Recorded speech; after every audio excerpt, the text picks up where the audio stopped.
Hi Aquarius, we're going to do something a little different tonight.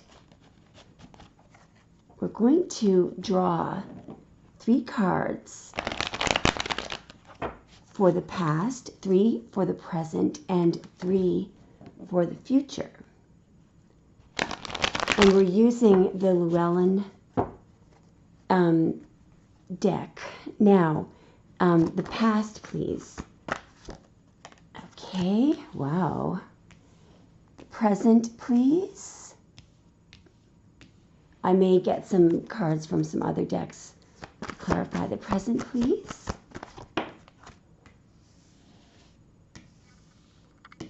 Okay. And 3 for the future, please. It's interesting. What do we have for the future? You're going to like that. Now, okay, wow. At the bottom of the deck, we have you, the Fool, which is great. Isn't that a cool card in this deck?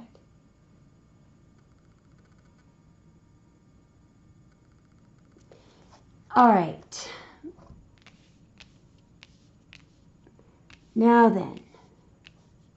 So I see Gemini, Aries, Taurus, Pisces, Virgo, Cancer so far. And I am going to just take a moment to excogitate on this for a moment. I'm just going to pause the tape. So I feel like in the past, we have the Lovers, the King of Swords, and the Queen of Wands. I feel like, first of all, in general, whether you identify with masculine or feminine, Aquarius, it appears that in the past there may have been some pretty serious choices based on what was sensible and logical at the time, or perhaps you had no choice. You may have, those of you who identify with the feminine, I think that you were doing all the work on your own. You were very independent and doing a lot for yourself. You may have made some decisions that were sort of very heavily influenced by what others wanted you to do. And these may have been some pretty serious life decisions. So there could be marriages back there, or decisions relating to career, not to have one career or to have another, or not to get married or to get married. There are serious decisions being made here in the past. And absolutely, I see that some of these decisions involve commitments, that they could be commitments in work and love or in career, but these were decisions that had a lifelong impact on you, and they were not based on, according to this reading, fulfilling oneself or filling your own cup. Some of you may have been so busy taking care of yourself that you didn't have the luxury of, figuring out what you wanted. So anyway, I see that you were all very capable, and but it looks like, the result of that, well, in the present, we've got some of you are really looking at things from an entirely different perspective. We've got the 7 of Coins here, Saturn in Taurus. That person is usually making a very serious decision about what they're going to do next in life. That person could toss everything that they could literally be leaving a career. They could be taking a drop in their finances. They could be going in a completely different direction. What they do know is that they're not satisfied with the situation that they're in at the present moment. You know, probably what's happened here is, yes, you've accomplished a lot. You know, whether you realize it or not, you've accomplished a lot. You've either produced, you know, great children, or, you know, or you've learned some really important life lessons, or you've taught others, or you've just had really incredible, you know, rich experiences in life, good or bad. You've learned a lot because you're there in the Hanged Man, which is like, you know, Odin, who hung from the tree of life, who, you know, even though he was sacrificing and, you know, and was literally, you know, that, I mean, that person can be in a state of sacrifice, but they get very still and they click with the divine. There's a massive expansion of the mind that happens when somebody can find the triumph in disaster. You realize that, you know, can meet the person who can meet triumph and disaster, and as Rudyard Kipling said, treat those two imposters just the same. And there's something incredible going on here.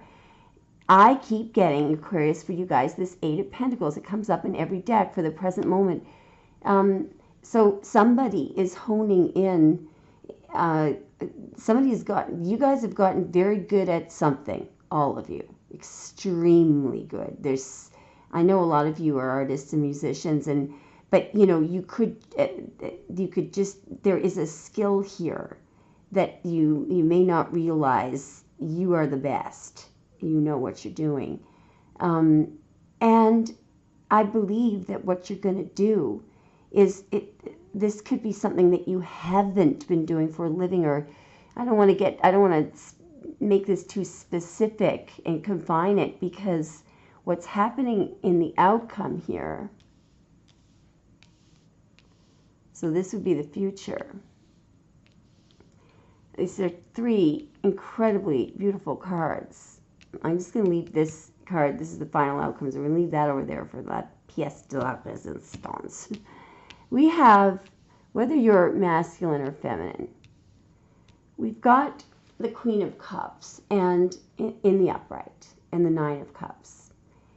So the Queen of Cups, all queens, the Queen of Wands, the Queen of Coins, the Queen of Swords, and the Queen of Cups, all queens are elementally water. So the Queen of Cups is water on water, which is pure subconsciousness. That's why they say that the wise high priestess who doesn't speak at all, well, apparently she makes an exception. She occasionally will speak to the Queen of Cups. Why? Well, I think it's because the Queen of Cups makes all her decisions based on unconditional love. And that doesn't have to be ooey gooey. It's unconditional love, you know, I won't get into a big long discussion on it, but basically it's based on intuition, on empathy, on, you know, the higher good, but also that cup that she's holding, it's like the Holy Grail. It's the source of life, you know.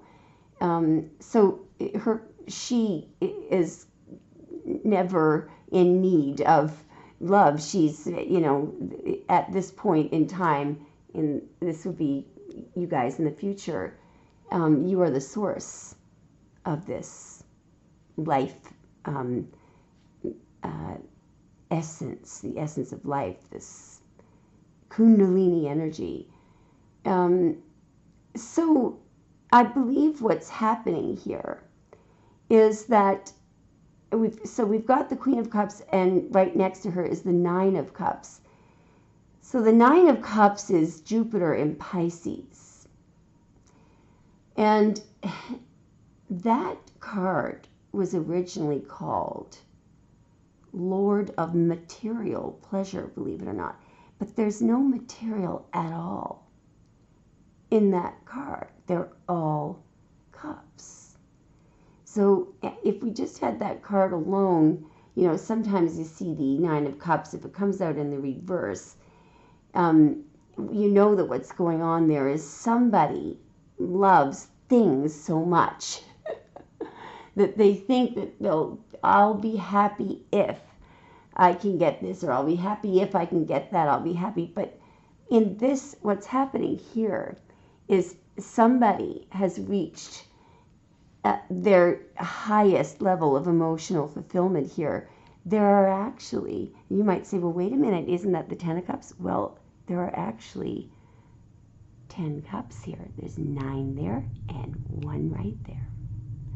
So whether you're male or female, you know, I think what this says is you don't need, somehow you're completely, utterly, totally fulfilled here.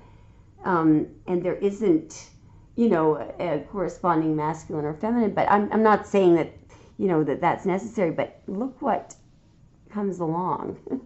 Speaking of which, we've got, I mean, this is definitely looks like a man's hand, so, you know, it doesn't have to be, but that could be the masculine energy coming in there. However, it is an Ace of Pentacles. What does that mean? That is like the sun shining on the Garden of Eden. The Ace of Pentacles is, it's a result. It's a tangible. These are rewards that are coming in, and it's not something that's a result of work that was done, or you know, a profit that came in as a result of an investment. It comes from the cloud, remember? So these aces are not earned. It's a gift from God, or, you know, from the divine. It's something that you know, it has nothing to do with cause and effect. It is a gift from God. And that pentacle, that person, there's happiness there just to have the pentacle in the hand. There's somebody here who is happy. They don't want anything more. They just want to be with you. Now, this could be you with your higher self, but I believe this is, you know, if you so wish, this is you with somebody that fulfills you.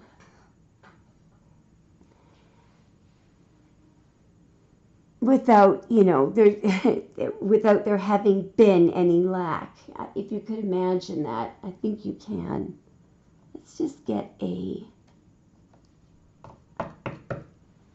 By the way, so I see here, Pisces season is right here, which is right after your birthdays. So Pisces season starts on February 19. So there could be something that could be something that you're looking forward to in the new year. And there's another card of Pisces right there. Okay, what is the final advice for Aquarius here? There it is. Well, 2 came out. Okay. From a physical perspective, some relationships may seem less than perfect. Yet from a higher perspective, all relationships are sacred, for they each help us to grow in love and wisdom. And finally, you, my beloved, are like a ray of golden sunshine. I breathe in your love, and all my concerns melt away, and all that is left is pure joy. Thank you, my beloved soulmate. Now, doesn't that sound like a person who's happy just to have you in their hand? Let me know if it resonated. Beautiful reading, guys. Thanks for watching.